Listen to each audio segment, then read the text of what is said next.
This is the new Pico 4, and Pico XR sent me this headset early so I could test it as a gamer. So keep in mind, I am not a technician nor a professional hardware reviewer that measures the heat output of this headset. But what I can give you is a very honest and full overview of what this headset is about, so you can decide if it's worth the purchase. In this video we go over the price, what is included in the price, the quality of the headset, the controllers, the comfort, the Pico software, watching movies, fitness, standalone gaming, and of course PCVR gaming, all with the Pico 4. Remember, this is just a first impression review. I will make more comparison videos later with other headsets, so if you want to get notified, you guessed it, subscribe to this channel, it would mean a lot to me. So let's kick things off with the price. The Pico 4 comes in two versions. We have the 128GB version, which costs 429 euros, and we have the 256GB version,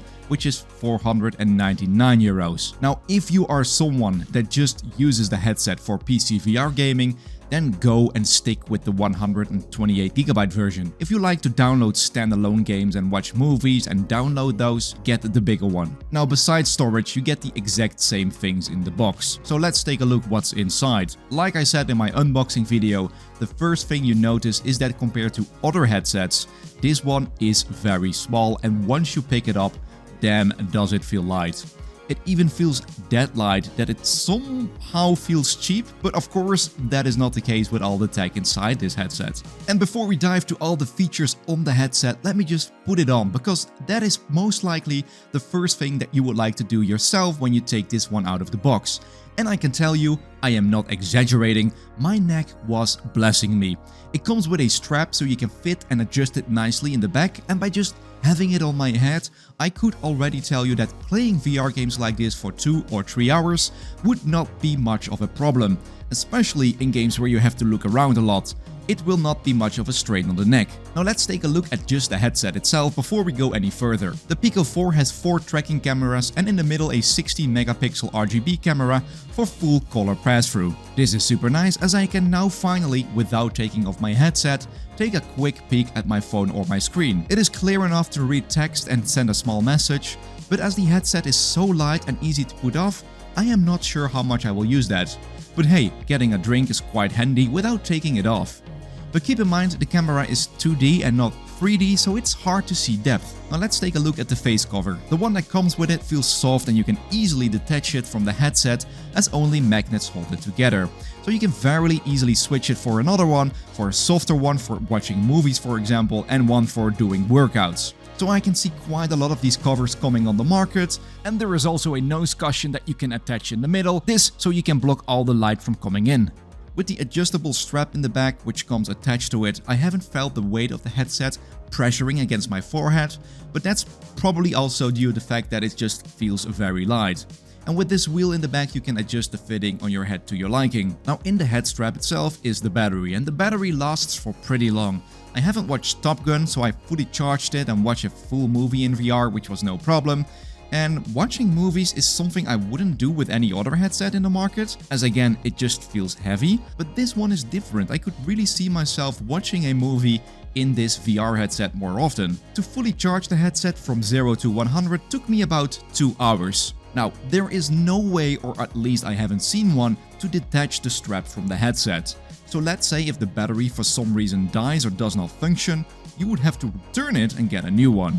Now, as the headset is very light and the strap is okay, I don't see a reason to change the head strap, but I can imagine that some people would like certain adjustments which are now not possible. So people that build accessories like extra battery power, etc. will have to find a way around it. Now the last thing when it comes to the headset is that the volume control and the power button are on the right side, and on the other side we can also see a USB-C input to charge the headset or link it to your computer to play PCVR games. Then audio. Well, I am only playing with an audio headset, but I have tried it and the audio is just fine. Fine for a VR standalone headset. Nothing special, but what is nice is that I could really hear when something was happening in front of me, behind me, left or right, so pretty good 360 sound, if that's even a thing.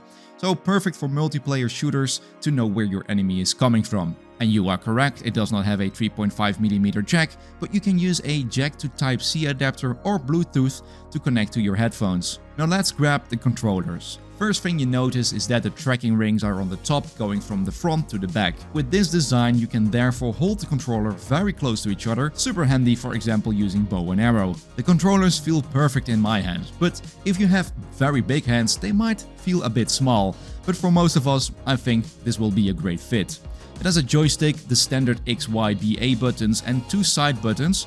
On the right controller with the most right button you can instantly make a screenshot or start a recording. Great for capturing awesome moments when you are in game and share them instantly. And of course not to forget the grab and trigger buttons, and of course what they say, it also offers high vibration inside of it. Both headsets do have 2 AA batteries and I don't know for how long they last, but that must be for a very long time. They can also be very easily changed by the way. Now let's put on the headset and check out the setup and the software. When you first start up the headset, you will be welcomed by a very clean, minimal and modern setup wizard environment where they give an explanation about the button layout, you can select your language, connect to Wi-Fi and it will let you sign in. No need for a specific social media account, you make a Pico account and that's it.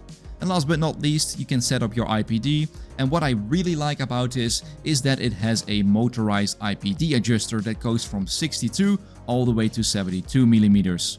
All of this setup is done in just 2 or 3 minutes. Now when the setup is done, you are welcomed in your home environment. Do know that this is an early version, so the whole UI you see here might change or be different than mine upon purchase. You here see the featured games, and via the menu in the bottom you can go to the store where you already have a great set of games. You can navigate to the file manager where you can see your screen recordings, videos or movies that you have uploaded to the device. And on the very far right we have also an option to see the battery life of our controllers and the headset, and some other options like changing the playground, the IPG, Wi-Fi, lower and higher the brightness, etc. By the way, the battery life of your controllers you can also see by just looking at your hands. Pretty awesome. And of course we also have the library of every installed app and games, and some web apps are already there like Apple TV, Twitch, HBO Max, Paramount, Disney Plus and Prime Video and YouTube. Already a great set of entertainment apps. And so yes, this headset is, like I said, great for video entertainment. Because of it being such a light headset, I might actually consider watching movies in here. I don't have a TV in my apartment, but no need anymore as I can just be in the cinemas with just putting on the Pico 4. Now a new thing here is Pico Video.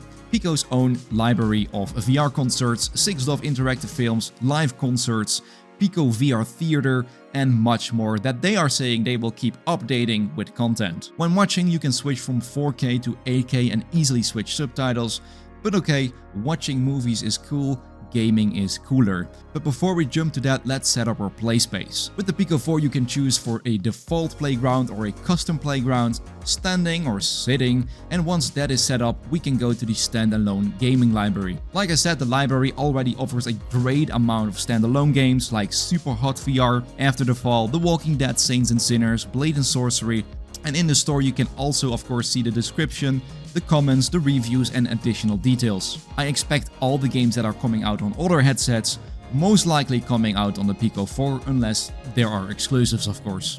But you won't have to worry about an empty library. Now when it comes to gaming on this headset you can put it to 62Hz or 90Hz, which is kind of nice and makes some games run and feel much smoother, like 11 table tennis for example. Also I have noticed it starts up and closes games very fast with the 8GB of RAM compared to 6GB of the Quest 2 for example. Okay, now what is most important for me is PCVR gaming. With the headset being so light, I could not wait to just play some PCVR games on this headset that normally would strain my neck quite fast. So how does that work? You can either connect the headset via a cable that you might already have, wink wink, or play wireless via the streaming assistant, an app that comes with the headset itself. You would also have to install the streaming assistant on the computer. Now if you want to play wireless, the computer will pop up in the headset, and once you click connect, it will connect to your PC and immediately starts up Steamvr, and there you go, you can select your games from your computer. Now on the PC with the streaming assistant you can change some settings, and again this might heavily change. Right now you have 3 different options when it comes to display mode, You have smooth, SD and HD. Also the refresh rate you can set from 62 to 90 Hz, and you can turn on asynchronous space warp.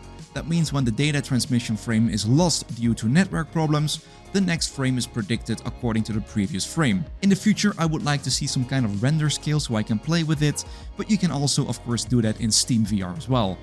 Now besides this option, the developer of Virtual Desktop has announced that Virtual Desktop will be also available on the Pico 4, so that's great news. Now you guys watch me play this on a flat screen, but let me tell you that the image quality is very nice. I tried my best, but I really can't find any pixels or make notice of a screen door effect. But that also has to do that the resolution is very high with a 4K 2160 by 2116 resolution and 1200 pixels per inch. Perfect specs for a clear image. The only downside I had with the headset is that it showed some God rays as some light was coming in from the sides. But I think that also has to do with me having to adjust the strap a bit better and tighter so it won't let any light in. In the games itself and in lighter environments I did not really notice this. Also the colors at times feel a bit dark. The white in the home environment does not feel white but a bit yellowish. But I again would have to test more and see what updates will do to really say something useful about it. I will come back to you in a new video about this. Now last but not least, fitness. During the announcement of this headset, fitness was one of their core features. The Pico Sports Center integrates the CalSense physical fitness monitoring algorithm, which calculates calorie consumptions as you exercise in real time. You can make your own plans and goals and train for that marathon or whatever you do in VR. Talking about marathons, by the way, I normally like bite-sized videos, and I know this one is somewhat longer. I will make a dedicated comparison of the Pico 4 with other headsets, so feel free to subscribe to keep notified. Also, I really hope this gave you a good, quick insight in what the headset has to offer. If this is worth a buy, you have to decide for yourself. I will need to play much more to give a final judgment, but I can only tell you that I will see myself wearing this headset from now on as my main one, especially for the somewhat longer gaming sessions. For now, I hope to see you all in the next video. Ciao ciao.